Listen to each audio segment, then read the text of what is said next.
ಚಿಕ್ಕಬಳ್ಳಾಪುರ ಜಿಲ್ಲಾಡಳಿತ ಭವನದ ಮುಂಭಾಗ ನಡೆಯುತ್ತಿರುವ ಧರಣಿಗೆ ಕರ್ನಾಟಕ ರಾಷ್ಟ್ರ ಸಮಿತಿ ರಾಜ್ಯಾಧ್ಯಕ್ಷ ರವಿಕೃಷ್ಣ ರೆಡ್ಡಿ ಭೇಟಿ ನೀಡಿ ಬೆಂಬಲ ವ್ಯಕ್ತಪಡಿಸಿದರು. ಆಗಸ್ಟ್ 2ನೇ ವಾರ ಜಂಗಮಕೋಟೆಯಿಂದ ಬೃಹತ್ ಬೈಕ್ ರ್ಯಾಲಿ ಹಾಗೂ ಮುಂದಿನ ದಿನಗಳಲ್ಲಿ 3 ದಿನಗಳ ಉಪವಾಸ ಸತ್ಯಾಗ್ರಹ ನಡೆಸುವುದಾಗಿ ಘೋಷಿಸಿದರು. ಫಲವತ್ತಾದ ಕೃಷಿ ಭೂಮಿಯನ್ನು ಯಾವುದೇ ಕಾರಣಕ್ಕೂ ಕೈಗಾರಿಕಾ ಉದ್ದೇಶಕ್ಕಾಗಿ ಸ್ವಾಧೀನಪಡಿಸಿಕೊಳ್ಳಬಾರದು ಎಂದು ಅವರು ಆಗ್ರಹಿಸಿದರು. ಈ ವೇಳೆ ರೈತ ಸಂಘದ ಕಾರ್ಯಾಧ್ಯಕ್ಷ ಭಕ್ತರಹಳ್ಳಿ ಬೈರೇಗೌಡ, ಭೂ ಸ್ವಾಧೀನ ವಿರೋಧಿ ಹೋರಾಟ ಸಮಿತಿ ಅಧ್ಯಕ್ಷ ಹಿರೇಬಲ್ಲ ಕೃಷ್ಣಪ್ಪ ಸೇರಿದಂತೆ ಹಲವು ಮುಖಂಡರು ಭಾಗವಹಿಸಿದರು. ಬಳಿಕ ಅಪರ ಜಿಲ್ಲಾಧಿಕಾರಿಗಳ ಮೂಲಕ ರಾಜ್ಯ ಸರ್ಕಾರಕ್ಕೆ ಮನವಿಯನ್ನು ಸಲ್ಲಿಸಿ ಫಲವತ್ತಾದ ಕೃಷಿ ಭೂಮಿಯನ್ನು ಭೂ ಸ್ವಾಧೀನ ಪ್ರಕ್ರಿಯೆಯಿಂದ ಕೈಬಿಡುವಂತೆ ಒತ್ತಾಯಿಸಿದರು. ರೈತರಿಗಾಗಿ ಇರುವಷ್ಟು ಸಮಸ್ಯೆಗಳು, ಕಷ್ಟಗಳು ಬೇರೆ ಯಾರಿಗೂ ಇಲ್ಲ. ಇವತ್ತು ನಾನು ಹಲವಾರು ಕಡೆಗಳಲ್ಲಿ ಹೇಳ್ತಾ ಬಂದಿದ್ದೀನಿ, ನಾವು ಬಹುತೇಕವಾಗಿ ರೈತರಲ್ಲ. ಇವತ್ತು ನಮಗೆ ಬೇರೆ ಬಹುತೇಕ 30-35 ವರ್ಷ ದಾಟಿ 40 ವರ್ಷ ಆಗಿರುವಂತ ರೈತರಿಗೆ ಬೇರೆ ಉದ್ಯೋಗ ಮಾಡೋದಿಕ್ಕಾಗೋದಿಲ್ಲ. ನಮ್ಮದು ಫಲವತ್ತಾದ ಭೂಮಿ. ಇವತ್ತು ಉಳುಮೆ ನಮ್ಮದೆಲ್ಲ, ಟ್ರಾಕ್ಟರ್ ತರಿಸ್ಬೇಕು. ಬೀಜ ನಮ್ಮದೆಲ್ಲ, ಮಾನ್ಸೊಂಟೋಯಿಂದ ತಗೋಬೇಕು. ಇವತ್ತು ಕಳೆ ಕೀಳೋದಿಕ್ಕೆ ನಾವು ಕೀಟನಾಶಕ, ಕ್ರಿಮಿನಾಶಕ, ಕಳೆನಾಶಕವನ್ನ ಬಳಸ್ತೀವಿ. ಅದರಲ್ಲಿ ಗೊಬ್ಬರನೂ ನಮ್ಮದೆಲ್ಲ, ಹೊರಗಿನಿಂದ ಕೊಂಡ್ಕೊಳ್ತೀವಿ. ಯಾವುದು ರಸಗೊಬ್ಬರ ತರ್ತೀವಿ. ಈ ಕೊಯ್ಲು ನಮ್ಮದೆಲ್ಲ, ಹಣ ನಾವು ಮಾಡ್ತಾ ಇಲ್ಲ. ಇಷ್ಟೆಲ್ಲ ಇದ್ರೂ, ಇಷ್ಟೆಲ್ಲ ಸಮಸ್ಯೆಗಳ ಮಧ್ಯೆ ಕೂಲಿ ಅಂತೂ ಇವತ್ತು ಕೊಡೋದಿಕ್ಕೆ ಆಗೋದಿಲ್ಲ. ಆದ್ರೂ ರೈತ ಬೆಳೆಯೋದು ರಸ, ತಿನ್ನೋದು ಕಸ ಅಂತಿದ್ರು ಇಡೀ ಭಾರತದ ಬಹುತೇಕ ಯಾರೆಲ್ಲ ರೈತರಲ್ಲದಿರುವಂತಹ ಜನರಿಗೆ ಸಬ್ಸಿಡಿನಲ್ಲಿ ಅನ್ನ ಕೊಡ್ತಿರೋನು ಯಾರು? ರೈತ. ನಾವು ಇವತ್ತು ಇಷ್ಟೆಲ್ಲ ಕಷ್ಟಗಳ ಮಧ್ಯೆ ಬೆಳಿಲಿಲ್ಲ ಅಂದ್ರೆ ಜನ ಏನಪ್ಪ ತಿಂತಾರೆ? ಏನಮ್ಮ ತಿಂತಾರೆ ತಾಯಿ? ಮಣ್ಣು ತಿಂದು ಬದುಕೋದಿಕ್ಕಾಗುತ್ತಾ? ಆಗೋದಿಲ್ಲ.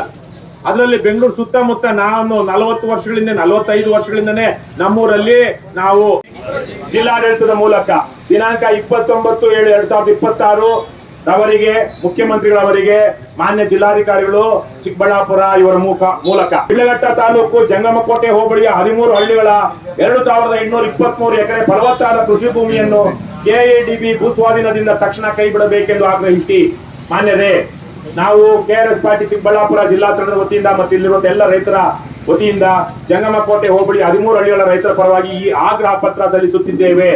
ಸರ್ಕಾರವು ಶಿಡ್ಲಘಟ್ಟ ತಾಲೂಕು ಜಂಗಮಕೋಟೆ ಹೋಬಳಿಯ 13 ಹಳ್ಳಿಗಳ ರೈತರ ಒಟ್ಟು 2823 ಎಕರೆ ಫಲವತ್ತಾದ ಕೃಷಿ ಭೂಮಿಯನ್ನು ಕೆಡಿಬಿ ಮೂಲಕ ಕೈಗಾರಿಕೆಗೆ ಸ್ವಾಧೀನಪಡಿಸಿಕೊಳ್ಳಲು ಹೊರಟಿರುವುದು ರೈತರಲ್ಲಿ ತೀವ್ರ ಆಕ್ರೋಶ ಮತ್ತು ಆತಂಕವನ್ನು ಉಂಟು ಮಾಡಿದೆ. ನಮ್ಮ ತೀವ್ರ ಆಕ್ಷೇಪಣೆಗಳು. ಇದು ಜೀವನ್ ಮರಣದ ಪ್ರಶ್ನೆ. ಈ 2823 ಎಕರೆ ಭೂಮಿಯೇ 13 ಹಳ್ಳಿಗಳ ಸಾವಿರಾರು ರೈತ ಕುಟುಂಬಗಳ ಉಸಿರು. ಭೂಮಿ ಹೋದರೆ ಅವರು ಬೀದಿ ಪಾಲಾಗುವುದು ಖಚಿತ. ಅದೇನ್ರಮ್ಮ? ಆಹಾರ ಭದ್ರತೆಗೆ, ಎರಡನೇದು ಆಹಾರ ಭದ್ರತೆಗೆ ದೊಡ್ಡ ಹೊಡೆತ. ವರ್ಷಕ್ಕೆ 2-3 ಕಡಿಮೆನೆ, ಕೆಲವೊಬ್ಬರು 4-5 ಬೆಳೆ ಬೆಳೀತಾರೆ. ಅಲ್ಲಿ ಬಿಡದಿನಲ್ಲಿ 5-6 ಬೆಳೆ ಬೆಳೀತಾರೆ. ಇವತ್ತು ರೇಷ್ಮೆ ಸಾಗಾಣಿಕೆ ಮಾಡೋರು 5-6 ಬೆಳೆ ಬೆಳೆಯೋದಿಕ್ಕಾಗಲ್ವಾ? ಹಾಗಾಗಿ ಕೇವಲ 2-3 ಅಲ್ಲ, ವರ್ಷಕ್ಕೆ 2-3 ಬೆಳೆ ಕೊಡುವ ಅತ್ಯಂತ ಫಲವತ್ತಾದ ಭೂಮಿಯನ್ನು ಕೈಗಾರಿಕೆಗೆ ನೀಡುವುದು ರಾಜ್ಯದ ಆಹಾರ ಭದ್ರತೆಗೆ ಮಾಡುವ ದ್ರೋಹ. ಆದ್ದರಿಂದ ನಾವು ಏನನ್ನು ಆಗ್ರಹಿಸ್ತೇವೆ? ಜಂಗಮಕೋಟೆ ಹೋಬಳಿ 13 ಹಳ್ಳಿಗಳ 2823 ಎಕರೆ ಫಲವತ್ತಾದ ಕೃಷಿ ಭೂಮಿಯನ್ನು ಕೆಐಎಡಿಬಿ ಭೂಸ್ವಾಧೀನದಿಂದ ಕೂಡಲೇ ಕೈ ಬಿಡಬೇಕು. ಬೇಡವೋ? ಕೈ ಬಿಡಬೇಕು. ರೈತರೊಂದಿಗೆ ಚರ್ಚಿಸದೆ ಯಾವುದೇ ಭೂಸ್ವಾಧೀನ ಪ್ರಕ್ರಿಯೆಯನ್ನು ಮುಂದುವರಿಸಬಾರದು. ಕೈಗಾರಿಕೆಗೆ ಬೇಕಾದರೆ ಬಂಜರು ಭೂಮಿಯನ್ನು ಗುರುತಿಸಿ ಸ್ವಾಧೀನ ಮಾಡಿಕೊಳ್ಳಲಿ. ಸರಿನಲ್ವೇನಪ್ಪ? ಬಂಜರು ಭೂಮಿ ಆಗ್ಲಿ ಅಥವಾ ಗೋಮಾಳ ಸರ್ಕಾರ ತಗೊಂಡಾಗಲು ಆ ಯಾವ ಊರಿನ ಗೋಮಾಳ, ಅದು ಯಾರ ಆಸ್ತಿ? ಆ ಊರಿನ ಆಸ್ತಿ. ಆ ದುಡ್ಡನ್ನ, ಅದಕ್ಕೆ ಪರಿಹಾರವನ್ನ ಊರಿನ ಅಭಿವೃದ್ಧಿ ಬಳಸಬೇಕು.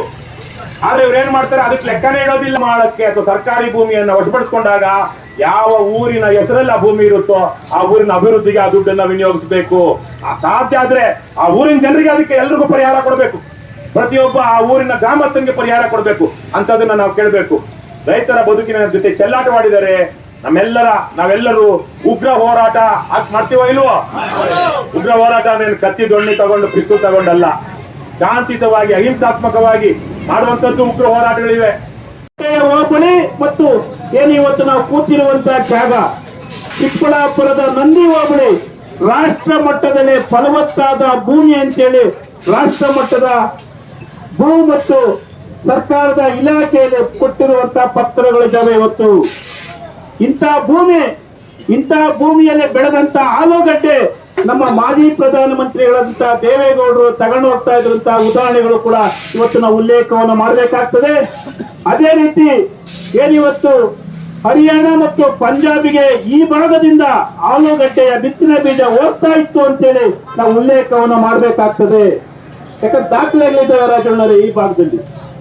ಅದೇ ರೀತಿ ಇವತ್ತು ಈ ಭಾಗದಲ್ಲಿ ರೇಷ್ಮೆ, ಅಂತಾರಾಷ್ಟ್ರೀಯ ರೇಷ್ಮೆಯ ಮಾರುಕಟ್ಟೆ ಶಿಡ್ಲಘಟ್ಟದಲ್ಲಿ ಇವತ್ತು 200 ಕೋಟಿ ರೂಗಳ ವೆಚ್ಚದಲ್ಲಿ ಇವತ್ತು ಮಾರ್ಕೆಟ್ ಆಗ್ತಾ ಇದೆ. ಅಂದ್ರೆ ಆ ಭಾಗದ ಏನು ಇವತ್ತು ಭೂಮಿಗೆ ಹೋಗ್ತಾ ಇರುವಂತ ಭಾಗ 550 ಎಕರೆ ಜಾಗದಲ್ಲಿ ಇವತ್ತು ರೇಷ್ಮೆ ಇವತ್ತು ಇದೆ. ಇವತ್ತು ಇಂಥ ಅಂತಾರಾಷ್ಟ್ರೀಯ ಮಟ್ಟದ ಮಾರ್ಕೆಟ್ ಇರುವಂತಹ ಜಾಗ ಇವತ್ತು ಆ ಭೂಮಿ ಇತ್ತು.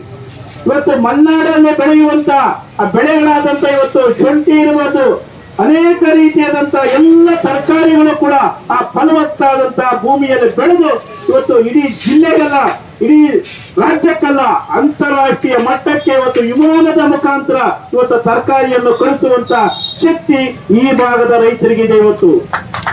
ಅದರ ಜೊತೆಗೆ ಇವತ್ತು ಹಾಲನ್ನು ಇವತ್ತು ನೀರಿಗೆ ಬರ ಇರಬಹುದು ಇವತ್ತು ನಾವು, ಆದ್ರೆ ಹಾಲಿಗೆ ಕೊರತೆ ಇಲ್ಲ ಈ ಜಿಲ್ಲೆಯಲ್ಲಿ ಮತ್ತು ಆ ಭಾಗದಲ್ಲಿ. ಇವತ್ತು ಸಾವಿರಾರು ಲೀಟರ್ ಹಾಲು ಇವತ್ತು ನಮ್ಮ ಅವಿಭಾಜ್ಯ ಕೋಲಾರ ಜಿಲ್ಲೆ ಆದ್ಮೇಲೆ ಇವತ್ತು 4,500 ಲೀಟರ್ ಹಾಲು, ಇವತ್ತು 4,500 ಲಕ್ಷ ಲೀಟರ್ ಹಾಲು ಇವತ್ತು ನಾವು ಇವತ್ತು ಉತ್ಪಾದನೆಯನ್ನು ಮಾಡ್ತಾ ಇದ್ದೇವೆ. ಇವತ್ತು ಇಂಥ ಒಂದು ಫಲವತ್ತಾದಂತ 5 ಲಕ್ಷ ಇವತ್ತು ದಾಟಿ.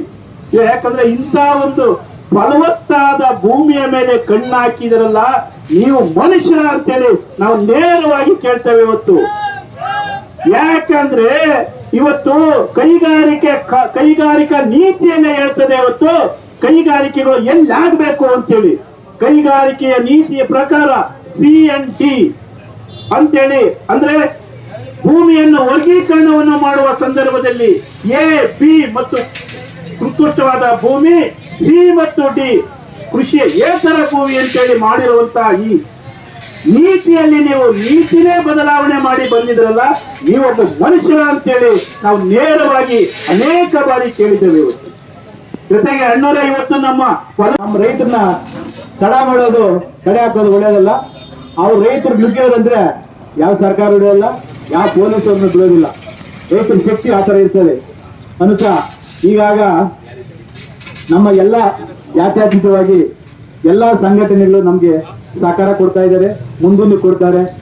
ಎರಡನೇದಾಗಿ 44ನಲ್ಲಿ MP ಅವರು ನಮಗೆ ಸಹಕಾರ ಕೊಡ್ತಾ ಇದ್ದಾರೆ, ಮುಂದೊಂದು ಕೊಡ್ತಾರೆ, ಈಗ ಕೊಡ್ತಾ ಇದ್ದಾರೆ.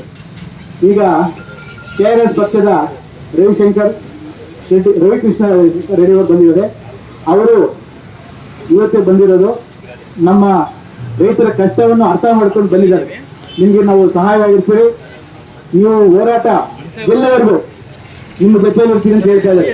ಅದು ನಮಗೆ ರೈತರಿಗೆ ಒಂದು ಖುಷಿ ತಂದ ವಿಷಯನೇ, ರೈತರಿಗೆ ಖುಷಿ ತಂದ ವಿಷಯನೇ. ಈ ಥರ ಹೇಳೋದು ಬೇಕು ನಮಗೆ. ಎಲ್ಲ ಪಕ್ಷರು ಯಾವ ಸಂಘಟನೆಗಳಾಗಲಿ ನಮ್ಮ ಜೊತೆಯಲ್ಲಿ ಇದ್ದು ನಮ್ಗೆ ಸಹಕಾರ ಕೊಟ್ಟರೆ, ನಮಗೆ ಗಮನ ಕೊಟ್ಟಾಗ ನಮಗೆ 100% ಶಕ್ತಿ ಬರ್ತದೆ, ಒಂದು ಧೈರ್ಯ ಇರ್ತದೆ. ಆ ಧೈರ್ಯ ಕೊಡುವಂಥವ್ರು ಇಂಥವ್ರು ಇರಬೇಕು. ಈ ಥರ ಎಲ್ಲ ಪಕ್ಷದವರು ಮಾಡಬೇಕು. ಈಗ ಏನಾಗಿದೆ ಅಂದರೆ 136 ದಿನ ಇಲ್ಲಿಂದ DC ಆಫೀಸಿನ 136 ದಿವಸ ಆಯಿತು. ಇದುವರೆಗೂ ನಮಗೆ ಯಾವೊಂದು ಗೆಲ್ತೀವನ್ನೋ ನಮ್ಮ ಧೈರ್ಯ ಬರ್ತಾ ಇಲ್ಲ. ನಾವೀಗಾಗಲೇ ಶಾಸಕರನ್ನ ಸೇರಿ ಮಾತಾಡಿದ್ದೀರಿ, ಕುಮಾರಣ್ಣವ್ರನ್ನ ಮಾತಾಡಿದ್ದೀರಿ. ಶಾಸಕರು ಒಂದು ಭರವಸೆಯನ್ನು ಕೊಟ್ಟಿದ್ದಾರೆ, ನಾನು ಬಂದು ಮಾತಾಡ್ತೀನಿ, ಅಮೇರಿಕೆಗೆ ಬರ್ತೀನಿ, ಕುಮಾರಣ್ಣ ಕರ್ಕೊಂಡು ಬರ್ತೀನಿ ಅಂತ ಹೇಳ್ತಾ ಇದ್ದಾರೆ. ಅದು ನಮಗೆ ಖುಷಿ ತಂದ ವಿಷಯನೇ. ಅದೇ ರೀತಿ ಸುಧಾಕರ್ ಸಹ ನಮ್ಮ ಅಮೇರಿಕೆಗೆ ಬಂದಿದ್ರು, ಅವರು ಸಹ ನಮ್ಗೆ ಸಹಕಾರ ಕೊಡ್ತಾ ಇದ್ದಾರೆ. ನಮ್ಗೆ ಯಾವ ಪಕ್ಷ ಬೇಕಿಲ್ಲ, ಆಲ್ ಪಕ್ಷ, ಕಾಂಗ್ರೆಸ್ ಆಗ್ಬೋದು, BJP ಆಗ್ಬೋದು, JDS ಆಗ್ಬೋದು, ಪಕ್ಷೇತರ ಆಗ್ಬೋದು, ಎಲ್ಲರೂ ಬಂದು ನಮ್ಗೆ ಸಹಕಾರ ಕೊಡ್ಲಿ. ನಮ್ಮ ರೈತರ ಭೂಮಿನ, ಅದು ಫಲವತ್ತಾದ ಭೂಮಿ, 2823 ಎಕರೆ ಏನು ಫಲವತ್ತಾದ ಭೂಮಿ ಇದೆಯೋ ಅದು ಟೋಟಲಿ ಉಳಿಸ್ಕೊಟ್ರೆ ನಮ್ಮ ರೈತರಿಗೆ 106 ಜೀವನದ ಸಾವಿರಾರು ಸಂಖ್ಯೆ ನಮ್ಮ ರೈತರ ಬಳಿ ಕಟ್ಕೊಳಕ್ಕಾಗ್ತದೆ. ಅದೇ ರೀತಿ ಅವರೇನ ನಮ್ಮ ಭೂಮಿ ಕಿತ್ಕೊಂಡಿದ್ದಾದ್ರೆ ನಮ್ಮ ಭೂಮಿಯಲ್ಲಿ ಸುಮಾರು ಹಿರಿಯರ ಶರೀರವನ್ನು ಅಲ್ಲಿ ಭೂಮಿಯಲ್ಲಿ ಮಾಡಿರ್ತೀರಿ, ಅದು ಎಲ್ಲಿ ಹೋಗ್ತದೆ, ಅದರಲ್ಲಿ ಭೂಮಿಯಲ್ಲಿ ಅದನ್ನ ಅಂತ ಸಾಹಿತ್ಯ ನಾವು ಕಿತ್ಕೊಳ್ಳೋಕ್ಕಾಗ್ತದೆ, ಕಿತ್ಕೊಳ್ಳೋಕ್ಕಾಗಲ್ಲ. ನಮ್ಮ ಭೂಮಿಯಲ್ಲಿ ಆ ರೀತಿ ಮಾಡಬಾರ್ದು. ನಮ್ಮ ಭೂಮಿ ನಮ್ಮ ಹಕ್ಕು. ಇದೇ ರೀತಿ ನಾವು ಈ ಹೋರಾಟದ ಎಲ್ಲ ಏನಿದೆ ಬೆಂಬಲವನ್ನು ನಮ್ಮ ರೈತರು ಸತತವಾಗಿ ನಾವಿಲ್ಲಿ ಹೋರಾಟ ಮಾಡ್ತಾ ಇದ್ರಿ. ನಮ್ಮ ಎದುರುಗಡೆ ನಮ್ಮ ಅವರು ಸ್ನೇಹಿತರು